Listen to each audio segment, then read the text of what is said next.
6장 1절로 12절, 고린도후서 6장 1절로 2절 두 군데 보겠습니다. 먼저 창세기 6장 1절로 12절, 이어서 고린도후서 6장 1절로 2절 이어서 교독하겠습니다. 창세기 6장 1절입니다.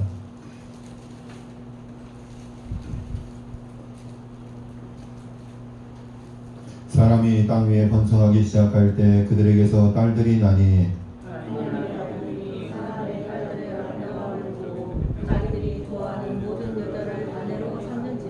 여호와께서 이르시되 나의 영이 영원히 사람과 함께하지 아니하리니 이는 그들이 육신이 됨이라. 그러나 그들의 날은 120년이 되리라 하시니라.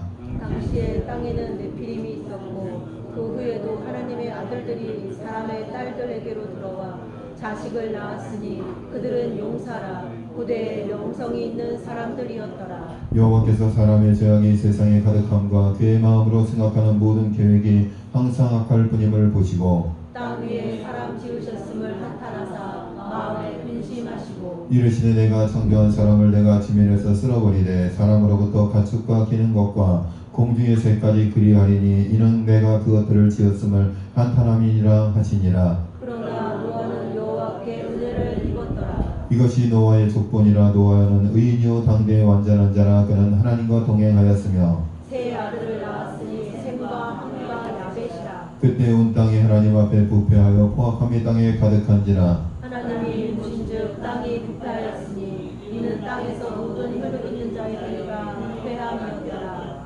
이어서 우리 1절 고린도후서 6장 1절 2절 함께 합독하겠습니다. 시작. 우리가 하나님과 함께 일하는 자로서 너희를 권하노니 하나님의 은혜를 헛되이 받지 말라. 이르시되 은혜 베풀 너에게 듣고 구원의 날에 너를 도왔다 하셨으니 보라 지금은 은혜 받을 만한 때요 보라 지금은 구원의 날이로다. 아멘. 늘 맛있게 하셨습니까?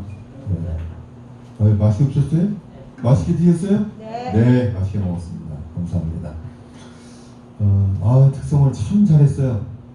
심석 권사님, 제가 신혼교회 부임만이라도 이렇게 잘하는 특성을 제가 처음 들어봤어요. 힘을 내세요. 힘을 내세요. 충식이 어머니 힘을 내세요. 승진이 어머니 힘을 내세요. 힘을 내세요. 네.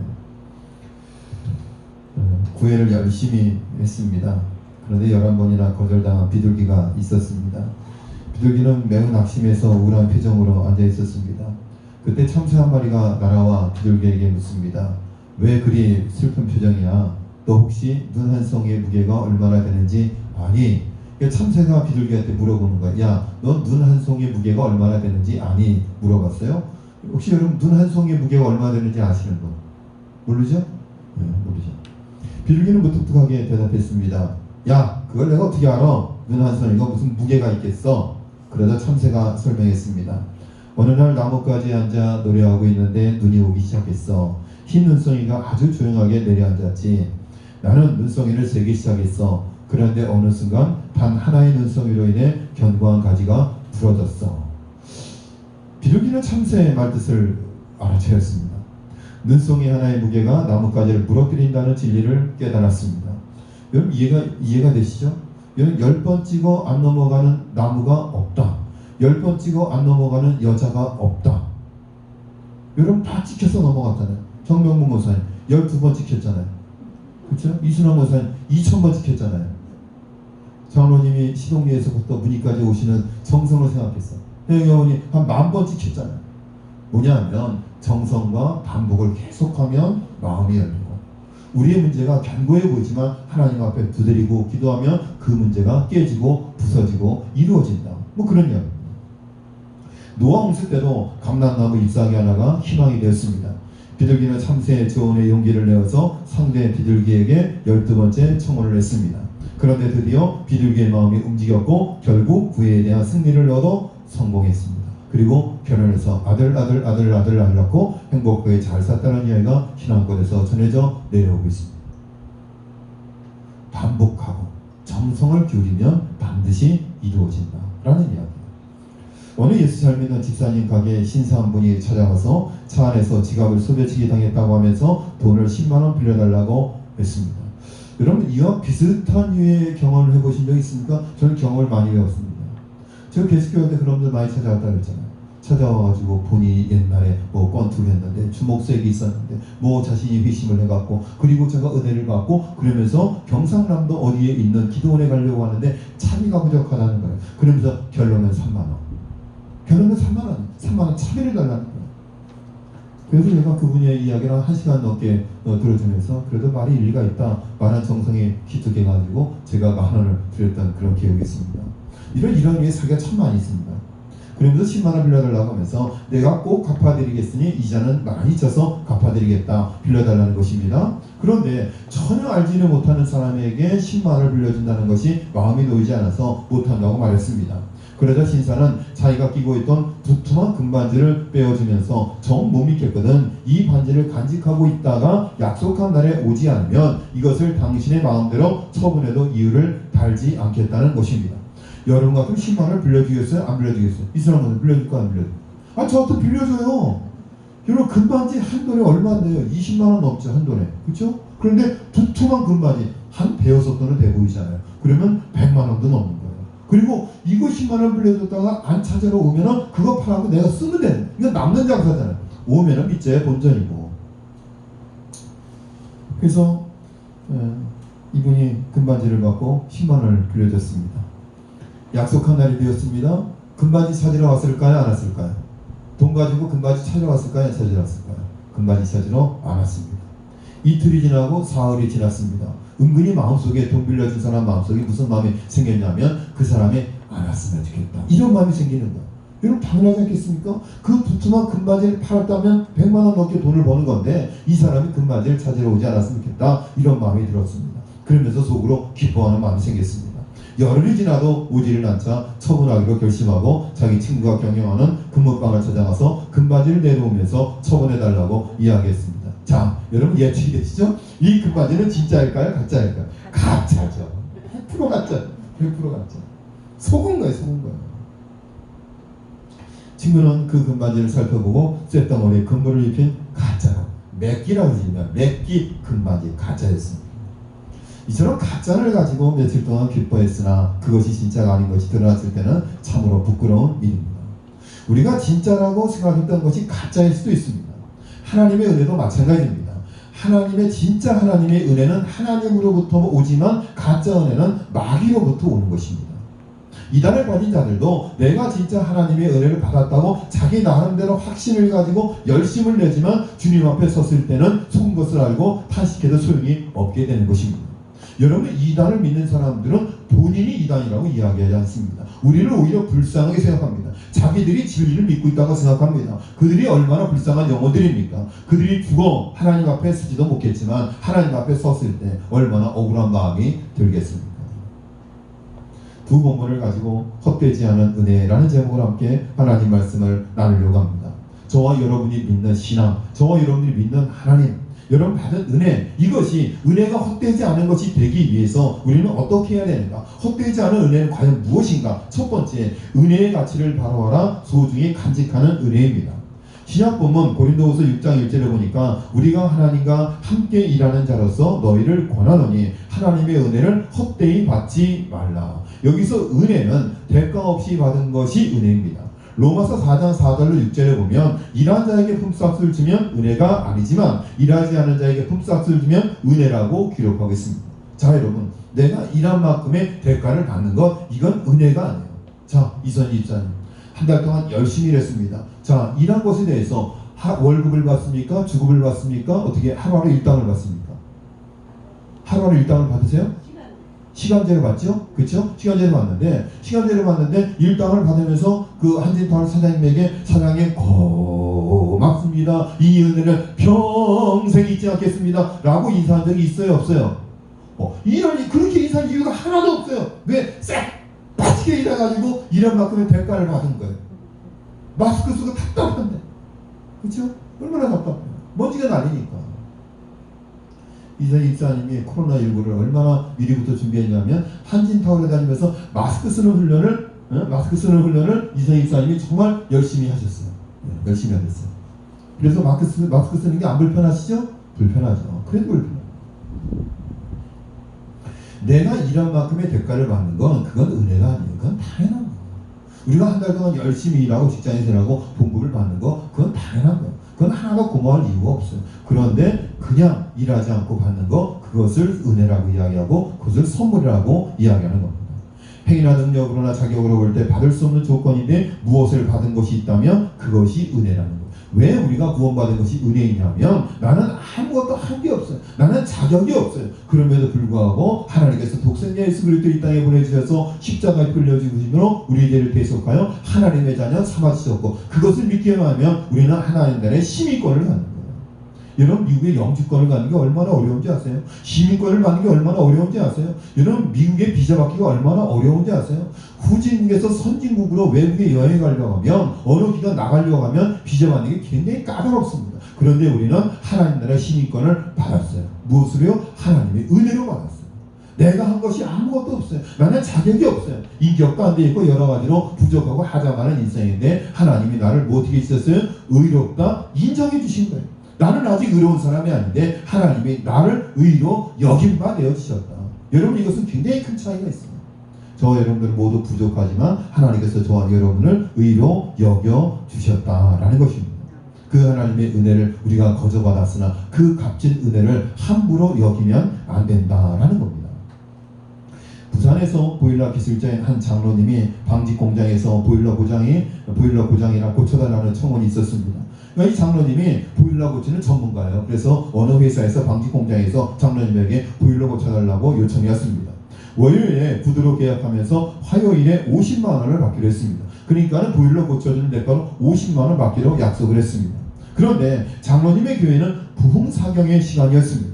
그래서 목사님께 물어봤습니다. 목사님, 제가 사실은 어느 방직공사에서 보일러 고쳐라는 요청을 받고 제가 50만 원의 구두 계약을 했습니다. 그런데 사경회가 시작이 되었습니다. 어떻게 할까요? 그러니까 담임 목사님이 강사 목사님께 물어보라는 거예요. 자, 부흥 강사 목사님에게 부흥회 기간 동안에 제가 사실 50만 원을 받고 보일러를 고쳐주기로 하고 부흥회를 참석하지 못하게 됐습니다. 제가 부흥회를 참석해야 될까요? 아니면 고쳐줘서 돈 받으러 가야 될까요? 물어보면 뭐라고 대답할까요? 부흥 강사 목사님. 뺨을 맞을래 안 맞을래 그러면 뭐라고 대답해요? 여러분 안 맞는다고 대답하잖아요. 당연히 부흥 강사 목사님이야 부흥회 참석하라고 하시죠. 그거 물어보나만 하잖아요. 저한테 와가지고 혜영이 어머니가 목사님 제가 사실 주일날 특별한 요청을 받아갖고 제가 일단 100만 원짜리 일을 가게 됐습니다. 성가대도 서야 되고 제가 주일날 예배 드려야 되는데 목사님 100만 원 받으러 가야 될까요? 아니면 주일 예배 드려야 될까요? 물어보면 제가 뭐라고 대답할까요? 뭐라고 대답할 것 같아요? 권사님 100만 원 벌어서 50만 원씩 나눠 가집시다. 제가 그렇게 대답하진 않잖아요. 그렇죠? 아니 권사님 정신 나가셨나? 주일날 예배 드려야지. 어딜 가 100만 원 받고. 그러겠죠. 부흥강사 목사님이 이렇게 이야기했어요. 자기 집에 잔치배 풀어놓고 주인이 없으면 무엇이 되겠습니까? 라고 대답했습니다. 그리고 장로님이 순종하고 예배를 드렸습니다. 그런데 방직 회사에서는 나라에서 유능한 기술자가 가지 않겠다고 하니까 50만 원 약소에서 너무나 사례가 작아서 보일러 고쳐주는 대가가 50만 원이 너무나 작아서 안 오는 줄 알고 간사회를 회의를 다시 열었어요. 그래서 100만 원으로 올렸어요. 100만 원으로 결정을 하고 목요일날 전화가 왔습니다. 장로님 죄송합니다. 장로님 이렇게 우리나라 인력 실자인데 50만 원 너무 적은 것 같아서 회의를 해서 사례를 100만 원을 주기로 결정을 했습니다. 금요일날 100만 원을 주시더니 와서 고쳐주십시오. 그러니까 목요일날 부흥회 끝나니까 금요일날 보일러 고쳐주러 가면 꼭 먹고 알 먹고 도랑치고 과제 잡고 마당 쓸고 엽전 짓고 할렐루야. 얼마나 좋아요. 에이 목사님 어서 저런 예만 찾아갖고 와. 일단 100만 원이 적어요. 50만 원이 적어요. 그러지 못하죠. 은혜를 정말 헛되이 여기지 않는 사람들은 하나님 앞에 예배하는 예배자로서 그 삶의 가치를 이 세상의 물질보다 더 존귀히 여길지라는 그런 믿음과 신앙의 삶을 실천하며 살아갈 수 있다는 거예요. 사도 바울은 고린도 교회 성도들을 향해서 본문 1절에서 은혜를 헛되이 받지 말라 그랬습니다. 하나님의 은혜 우리가 거저받았으나 그 은혜는 가벼운 게 아니에요. 그 은혜는 예수 그리스도의 피가 스며있는 정말 가치 있는 은혜예요. 그 은혜를 받은 사람으로서 그 은혜를 헛되이 쏟지 말아라. 하나님께서 주시는 은혜와 축복을 자신의 것으로 만들어야 되는데 그러기 위해서는 결단과 선택 그리고 끝까지 은혜의 그릇인 자기를 지키려는 노력이 필요합니다. 여러분 신앙생활은요 하나님의 은혜이지만 나의 의지적인 결단과 나의 용기도 필요한 거예요. 제가 구역예배 드리면서 그런 이야기를 했습니다. 자, 성결교회의 신학적 뿌리는 요한 웨슬레에게 두고 있습니다. 감리교도 마찬가지. 그래서 감리교 성결교는 사촌지가 아니다, 친정이라고 이야기를 합니다. 그래서 성결교는 감리교를 친정집이라고 이야기를 합니다. 왜냐하면 요한 웨슬레의 신학 기조를 받고 있기 때문에 그렇습니다. 그런데 요한 웨슬레의 신학의 가장 근본적인 근간은 뭐냐면 신인 협동설이에요. 하나님과 인간이 합력하여 선을 이룬다라는 것이죠. 감리교는 장로교는 조금 달라요. 구원 예정설이라고 있습니다. 그래서 구원받을 사람은 이미 정해져 있다는 거예요. 이미 정해져 있어요. 그래서 구원받지 않기로 결정되어 있는 사람은 아무리 전도해도 구원을 못 받는다. 이게 장로교의 교리예요. 여러분 이거 맞아요? 틀려요? 이거 틀린 거예요. 하나님께서 구원받을 사람을 미리 정해놨다. 이게 말이 됩니까? 말이 안 되잖아요. 그렇죠? 그러면 우리 마을에서 교회 안 나오시는 분들은 하나님께서 구원해 주지 않기로 이미 결정된 사람들입니까? 그러므로 포기해야 됩니까? 그건 아니잖아요.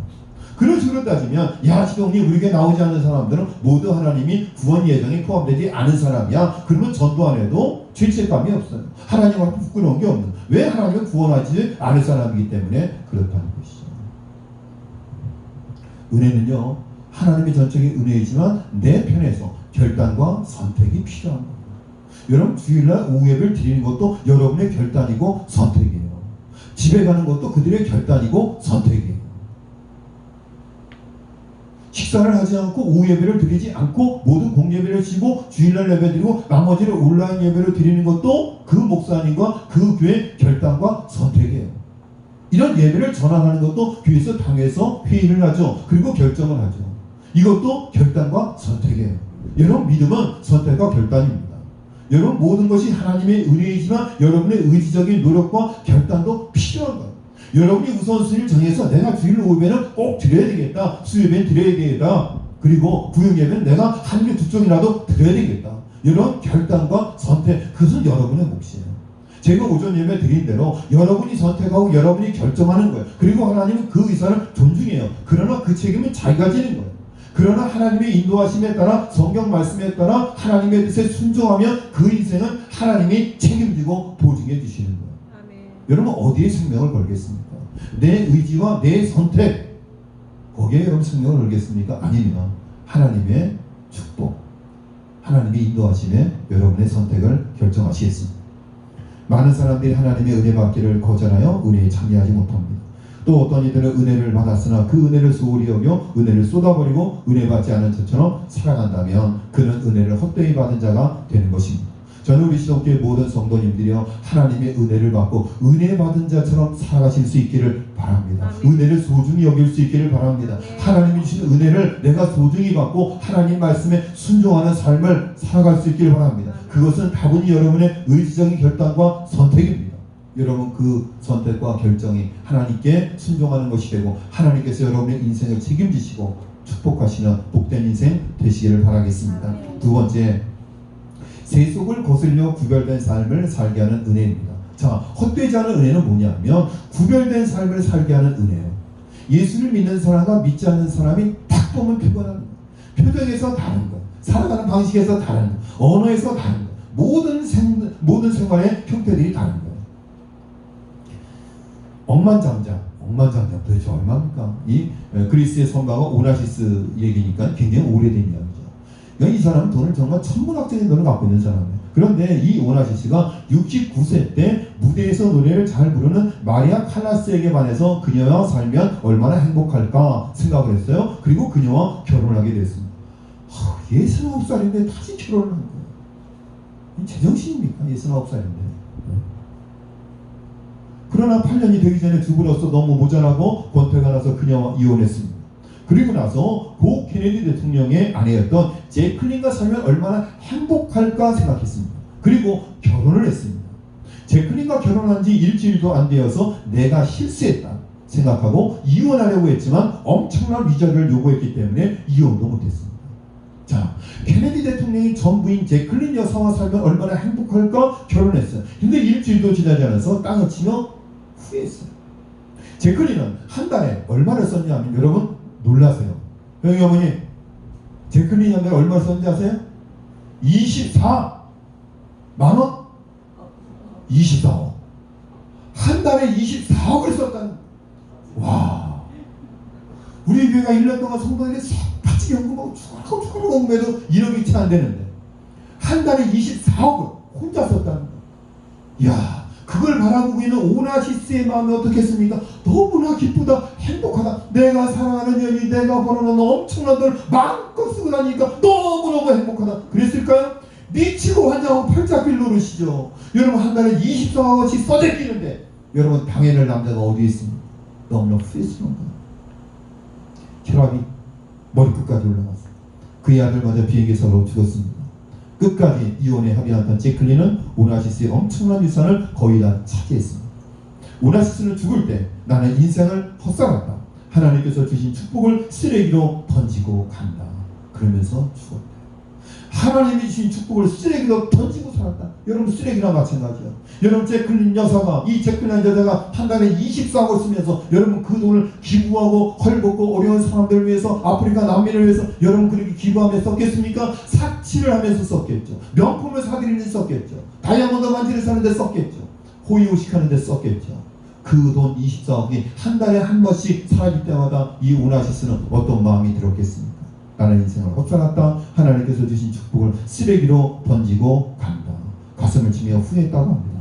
사도 요한은 세상이나 세상에 있는 것들을 사랑하지 말라고 했습니다. 이것들은 다 지나가는 것들이라고 했습니다.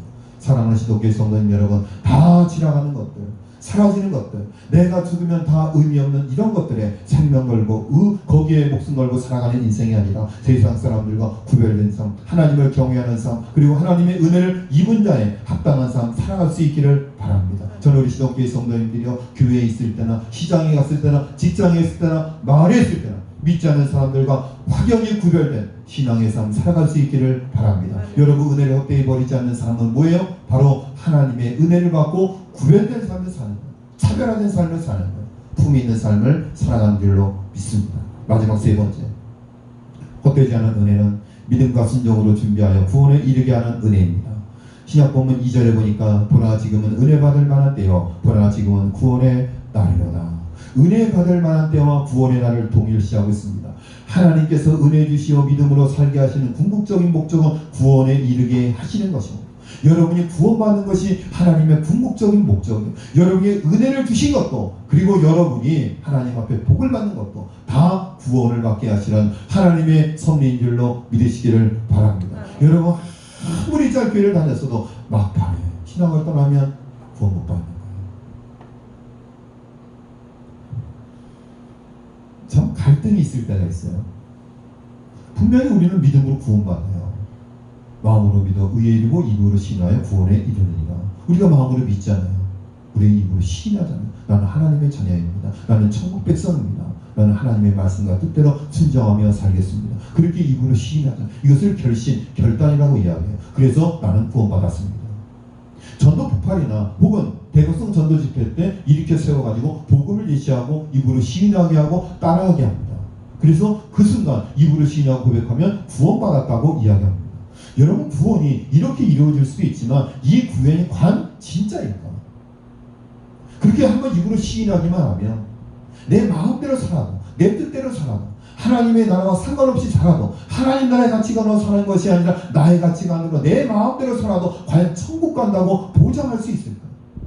저는 아닌 것 같아요. 그건 너무나 값싸는 거잖아요. 세례받고, 그렇죠? 내가 성부와 성자와 성령으로 이선희에게 세례를 베푸노라. 아멘. 여러분, 세례받는 건 너무나도 짧아요. 10초면 끝나요. 그리고 문답하고 뭐 박수 쳐주고 그럼 끝나잖아요. 그러면 그게 구원받은 것이고, 그건 아닙니다. 여러분, 믿음의 결단과 선택, 지속성이 있어야 돼요. 열매가 있어야 돼요. 구원에 합당한 열매가 있어야 될 줄로 믿습니다. 입술로 시인하여 천국에 갈 수도 있지만 그렇게 천국 가면 그건 부끄러운 구원이에요. 저는 우리 시동교회 성도님들이 한 번도 부끄럽지 않은 구원 안 받았으면 좋겠어요. 하나님의 갈등하는 구원 안 받았으면 좋겠어요. 저 사람을 천국에 드려야 되나 말아야 되나, 저 사람이 정말 구원받은 사람인가, 그런 갈등이 없었으면 좋겠어요. 제가 시동교회 목회하는 여러분들 장례를 인도하면서 여러분, 아무개 권사님이 주님의 품에 안겼습니다. 세상 사람도 슬퍼하고 애통하지만 이것은 천국 파송이 됩니다. 그래서 장래 예배가 축제가 될 수 있고 천국 간 것을 인하여서 감사할 수 있고 목회자뿐만 아니라 모든 성도들 마을 사람들조차도 그분은 천국 갔을 것을 믿고 축하받을 수 있는 그런 축제의 장례가 되었으면 좋겠어요. 장례 인도하면서 가장 난감한 게 뭔지 아세요? 예수를 안 믿었는데 장례를 진리해달라는 거예요. 참 그러면 골 때, 죄송합니다. 솔직히 얘기해 골 때립니다. 진짜. 골 때려요. 어떻게 설교를 해야 될까요? 이순환 권사님. 아니 안 믿다가 돌아가셨어요. 근데 가서 장례를 목사한테 진리해달라고. 할렐루야. 하나님 지옥 가게 하심을 감사합니다. 예수 안 믿으면 지옥 가는 것을 자식들이 포기하시니 감사합니다. 아버지를 보고 모두 예수를 믿게 하여 주시옵소서. 그렇게 설교할 수는 없잖아요. 천국 가게 확실하면 이야 여러분 서운하겠지만 섭섭하겠지만 아버님 천국 가셨습니다. 눈물도 없고 고통도 없고 애통도 없고 시집가고 장가가는 것도 없고 차별도 없는 영원한 복락과 기쁨이 있는 천성 가셨습니다. 천국 가셨습니다. 여러분도 예수 잘 믿다가 천국 가서 부모님 기쁨으로 만나시길 바랍니다. 이런 거 설교해야지 정상적인 설교인데 할렐루야 아버지가 지옥 떨어졌습니다. 예수 안 믿으면 이꼴납니다. 여러분 예수 믿으세요. 아니 어떻게 이렇게 설교합니까 목사가. 그렇잖아요. 교회를 뜬금없이 어쩌다 한번 잊어버릴 만한 한번 나오시는 분이 그냥 공예배도 안 드리고 뭐 하나님 앞에 드릴 예물도 아무것도 없는데 불현듯 돌아가셨어요. 그리고 장례를 인도해달라고 그러면 할렐루야 교회를 나오는지 안 나오는지 잊어버릴 만한 한 번씩 나오신 이분이 천국 가는지 안 가는지 잘 모르겠지만 천국 가면 다행이고 지옥 가도 어쩔 수 없고 이렇게 설교할 수가 없죠. 여러분 천국 가실 때 담임 목사님에게 갈등과 고민을 남겨주지 않는 성도들 되시기를 주의 이름을 간절히 축원드립니다. 확신 가운데 정경리 입사님 천국 가셨습니다. 할렐루야. 이야 그 좋은 데 가셨는데 얼마나 좋을까요. 눈물 흘리지 마세요. 어머니 천국 가셨어요. 그리고 당당하게 선포하고 그 장례가 복음을 전하는 장소 하나님께 영광을 올려드리는 장례가 될 수 있다. 한 걸음 한 걸음 믿음의 길을 잘 걸어갈 수 있는 우리 시동계 성도들 될 수 있기를 바랍니다. 저는 그랬으면 좋겠습니다. 책을 집필하기 위해서 전세계 2% 100만 장자들을 2년간 찾아다니면서 1억 2천만 원을 사용한 사람이 있습니다. 그러니까는 어떻게 세계 그 100만 장자들이 엄청난 거부가 되었는가 부자가 되었는가 그 비결을 알기 위해서 부자들 직접 찾아가서 만나서 인터뷰를 하는 거예요. 당신은 어떻게 부자가 되었습니까? 어떻게 돈을 모았습니까? 당신의 인생 철학은 무엇입니까? 당신이 돈을 관리하는 원칙은 무엇입니까? 그래서 돈을 모은 원리에 대해서 또 삶의 어떤 철학과 이런 부분들을 인터뷰하기 위해서 1억 2천만 원을 2년간 쓴 거예요. 책을 쓰기 위해서. 여러분 책은 그냥 쓰는 게 아니에요. 자료를 모아야 됩니다. 여러분 의학 드라마 같은 거 또 법의학 드라마 같은 거 있죠? 또 법정 드라마 같은 거 보면 이 작가들이요 실제로 공부를 합니다. 몇 년 동안 준비를 합니다. 그냥 나오는 게 아니에요. 의학 지식도 있어야 되고 법학 지식도 있어야 됩니다. 그래서 한 편의 드라마를 쓰기 위해서 이 집필자들도 굉장히 많은 노력을 합니다. 자, 예전에 김수현 씨가요 한참 잘 나갈 때 왕꽃선녀님 이런 거 썼잖아요. 그렇죠? 왕꽃선녀님 기억나세요? 자, 이분이 한 편당 1회당 집필료가 얼마인지 아세요? 얼마쯤 될 거? 1억이 넘어요. 한 회당 쓰는 게 1억이 넘어요. 진짜 얼마나 부러운지. 나도 그거나 쓸까? 1억. 그런데 아무나 쓰는 게 아니에요. 그 드라마에 나오는 직업, 또 그 어떤 배경, 이런 것들에 대해서 연구하고 준비하는 그런 검증받아야 되는 그런 절차들이 필요한 거예요. 그래서 한편의 드라마를 쓰기 위해서 몇 년의 시간과 노력이 필요한 거예요. 마찬가지로 이 사람도 2년 동안 1억 2천만 원을 사용했습니다. 더 리치. 유진아, 더 리치가 무슨 뜻이지? 부자가 되기 위해서 사람들은 어떤 노력을 했는가, 어떤 삶을 살았는가. 그래서 더 리치라는 책을 키스 캐머런 스미스라는 사람이 썼습니다. 그는 지금 6천원을 받던 평범한 월급쟁이였지만 33살 나이에 100만 장자가 되었고 다른 부자들의 성공 비결을 배우고 싶었다고 합니다. 그래서 2년이라는 시간과 1억 2천만 원이라는 돈을 아낌없이 투자해서 더 리치를 쓸 수 있었다고 고백하고 있습니다. 여러분 한 권의 책을 쓰기 위해서 2년과 1억 2천만 원을 투자했습니다. 사람들은 자신의 꿈을 이루기 위해서 많은 것을 희생하고 투자합니다. 우리 시장님도 하나님께서 각자에게 주신 꿈, 직분과 사명을 감당하기 위해 자신의 시간과 재능과 물질을 아낌없이 투자해야 될 줄로 믿습니다. 아멘. 아낌없이 투자할 수 있기를 바랍니다. 아멘. 목사님, 남길 것 좀 남겨라. 이 노대책 좀 해야 돼. 우리 승진이 장가도 보내야 돼. 그래야 되는데. 책 한 권을 쓰기 위해서 2년 1억 2천만 원을 투자했어요. 그게 뭐냐면 자신의 꿈이에요. 자신이 하고 싶은 일. 자신의 꿈과 비전을 위해서 1억 2천만 원, 2년이나 시간을 아낌없이 투자하는 세상 사람들이 있는가 하면 우리는 나에게 맡겨진 직분과 사명을 감당하기 위해서 무엇을 투자하고 있는가? 얼마만큼의 물질과 얼마만큼의 시간과 노력을 투자하고 있는가? 저는 우리 시동교회 성도님들, 하나님께서 구원해 주신 은혜는 거저받았지만 그 은혜는 값진 은혜이고 값싼 은혜가 아니고 정말 값진 은혜라고 한다면 하나님의 은혜를 헛되이 버리지 않기 위해서 여러분 아낌없이 시간과 물질과 애정과 여러분의 삶의 노력들을 투자할 수 있는, 그래서 여러분의 구원이 떳떳한 구원, 하나님께 영광이 구원이 되시기를 주님의 이름으로 간절히 축원드립니다.